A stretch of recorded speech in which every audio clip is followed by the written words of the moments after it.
just about done with the retaining wall here. It's topping out nice, graded in nice. You gotta pour some concrete at the toe and work this drain in. It's a nice addition to the house. I'm gonna plant this up later today and over the weekend. It'll be beautiful. And I want to show you all about my new living retaining wall. And this is a Vardon P100 green. I've been dying to use this. And we filled all the cells of these units with compost. From here in St. Louis, we're blessed with great compost, and this all came from St. Louis Composting. And this is, we got two different types. Some of it is a blend that we use inside of our Vardon sock for our vertical gardening applications. And it's a little bit lighter weight, and then we have a little heavier weight version, and this is what St. Louis Composting calls a raised bed mix. But we filled all these pockets, and we're getting ready to get some rain, and so I want to hurry up and plant the sedum variety that I'm going to put in here. And you just want to kind of start from the top down and brush off any excess or get it up in the pockets, and start from the top down, kind of like washing a car, because everything wants to fall down. I won't do all these ahead of time. Some of them I'll do as I'm planting. But you kind of see the consistency of the compost. It's fibrous, and it's not erodible. It's great for growing what you want to grow. It doesn't have any weed seed in there because it's properly made compost. So it's ready to grow something that you introduce. So we've got these pockets filled from top to bottom.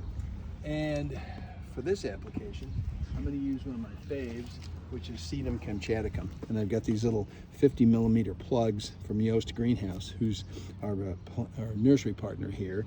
And we do a ton with them, and we have for like over 30 years. I can't believe that we're all that old. The crew that built this for us today was from CJC Retaining Walls, and I've been building walls with CJ for 30 years as well. It's sort of funny, we were all like little kids when we started out in the business. Okay, so we had our first outtake. This compost is in here a lot better compacted than what I thought, and it's really fibrous, and it's just hard to get it to separate. So now I've got my trowel, which I intended to have in the first place, and I'm basically doing that. There we go.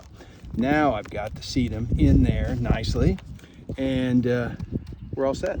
And you notice it's in the center of the pocket. So you've got all this fill underneath it, beside it. Roots can go everywhere in here. It doesn't even know it's in a retaining wall, actually. And it's also in the sun receiving portion. So let's do another one that's underneath the block. And same situation, same operation. I put it right here. So it's in the center of the sun receiving area in that pocket. And then this is going to grow about yay big, and the one here will get yay big, and they will touch, and you won't even see the blocks within maybe this year, but certainly next year. Let's see. So again, dig another one in. It's a pretty fast, easy operation. This sedum can take sun or shade, and it adapts to both. It's obviously a sun lover. It's a succulent, very drought tolerant, very tough. It will overwinter. It goes dormant in the wintertime, comes right back in the spring. We've used it over and over and over on a ton of projects. So I'm just going to plant a couple more here. Actually, I'm going to do this one here. It's kind of neat. One thing we're going to show here is, see, we've got some half blocks. When you have an existing hard structure, you have to cut half blocks in order to get everything supported. And you see, that's one way to do it. There's no right way or wrong way. You just have to support what you've got and make sure that you're going to hold in all the fill and it's not going to leak down along the sides. So here we are, and our trusty cameraman is doing a fine job getting in there and getting all the intricacies of this. I love it. And let's see. Again, I don't really want this stuff to run down to the ground. I really want it in there. Just depends on if it's overfilled or not. So there we go. Brush off the face. I think it's going to rain tonight, so these are going to get watered in nicely, and the soil is going to settle a little bit too. Let's do one more here. I'll do one more in here. I'm going to shove all this back. You want to get as much soil up in there as possible, because you're not really going to come back to this step. When you're building it is your opportunity to fill these things full.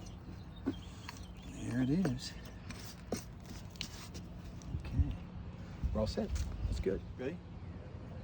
So I showed you these little 50 millimeter plugs. This is an Elipot paper pot, and they're really vigorous and well rooted, and they'll take off like a rocket when I put them in. There we go. That's our little friend watching over us. I love these guys. I can't even imagine how many of those we've planted in either vertical living walls or living retaining walls over the years. I'm going to grab this guy right here. He looks like our next worthy transplant. Let's see. Put that in, wedge it up, and pack it in.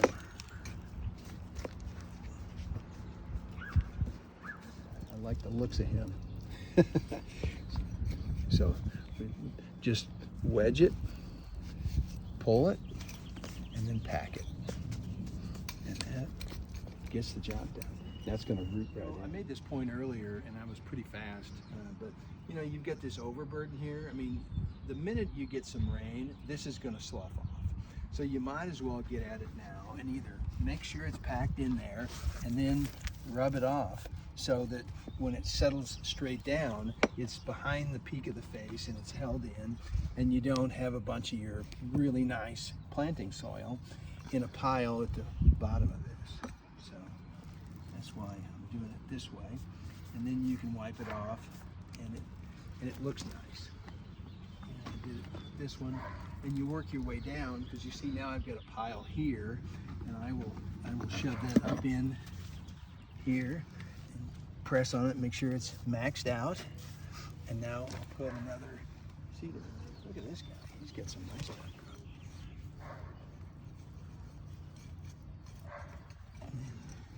And there we are. So now wipe it off. Should be really nice. What's cool about this is I'm going to come back to this block again. Hard to get them from down below. Okay, so the bottom is open, which is pretty rare for a retaining wall system, and the sides are open. And the reason we do that is so we can have moisture move through here. We can have moisture move through here, and we can also have roots. And these grasses are going to throw roots down really deep. They're going to come through the bottom and down below even further and stitch all this together, which is really one of the extra cool parts about the structure and a living structure. That's good. You know, I've had a little video I did without the mic earlier today where I made the point, you could never have gotten all this back here in this tiny yard with very limited access if it was a whole bunch of pallets of concrete block and you needed bigger equipment to handle them. The magic of this is that it was well suited to this block.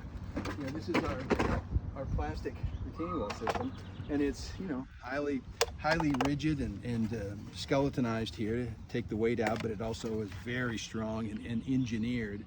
And I've got other videos you'll see on the channel where I talk about this, but you see it doesn't weigh anything. You know, with these side rails that we put in, it weighs a total of 3 pounds, and once you put the side rails in, now it builds just like my former concrete blocks, and you can bear a nice load, build walls up to 5 feet tall, turn corners, and each one of these covers 1 square foot.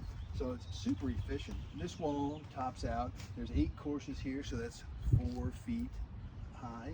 So we're within its range, and we're not really holding up much. But this is going to be gorgeous when it's grown over with plants, and it's just totally made possible by these highly stackable, shippable, really efficient plastic retaining wall modules.